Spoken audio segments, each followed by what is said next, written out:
Abay sinimulan ulit ng pamahalaan ang pangongolekta ng excise tax sa kerosene at maging sa LPG. At ayon sa BIR, hindi na umaabot ng $80 ang kada bariles ng Dubai crude ngayon kaya't binawi ng pamahalaan ang suspensyon ng pangongolekta po ng excise tax sa mga produktong petrolyo. Maalala ang sinuspindi noong Abril ang excise tax collection sa kerosene at LPG ng 3 buwan dahil nga po sa pagsirit ng presyo ng langis bunsod ng gulo sa gitnang silangan. Bagong suspensyon, nakatakda sa 3 piso per kilo ang excise tax sa LPG at 5 piso naman per liter sa kerosene. Samantala, tumaas po ang bilang ng mga Pilipino na walang trabaho nitong Mayo. Umakyat po sa 4.8% ang unemployment rate base po sa pinakahuling datos ng Philippine Statistics Authority o PSA. Katumbas po yan ng 2.2 milyong Pilipinong walang trabaho noong Mayo. Bahagyang mas mataas ito kumpara sa 2.41 milyon o 4.7% unemployment rate noong Abril.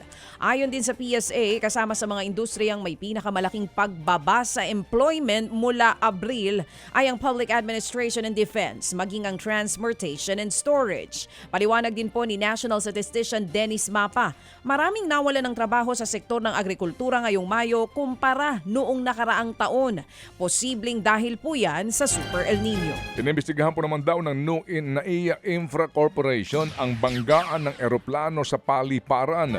Yung apoy matapos na tumama ng ang isang Saudi flight sa nakaparadang eroplano ng Philippine Airlines.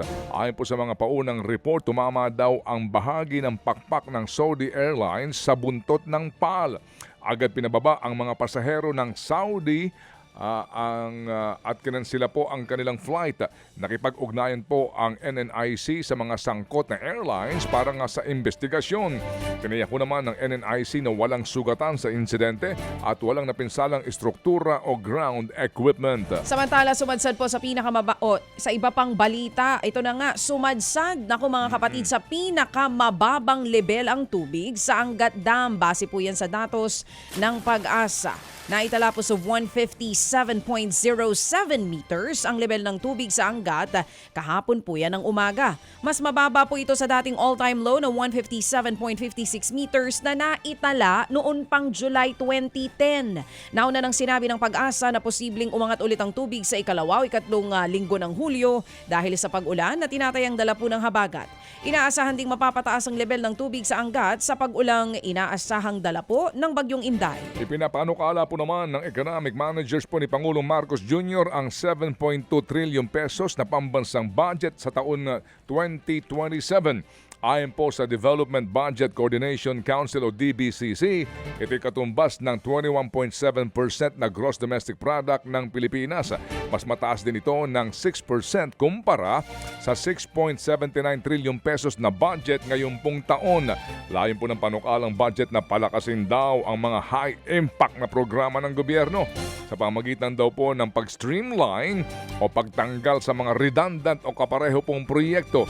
At sinasabi din po na prioridad ang pagpapatuloy ng Government Optimization Program at pag-aayos po sa incentive system at paggamit din po ng maintenance and other operating expenses.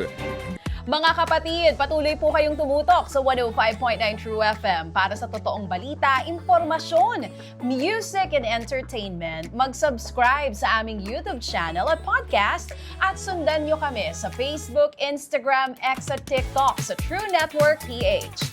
Bisitahin din po ang aming official website, truefm.ph. At panoorin din kami sa True TV Signal, Channel 19. Kami po ang 105.9 True FM. Laging true sa'yo, kapatid.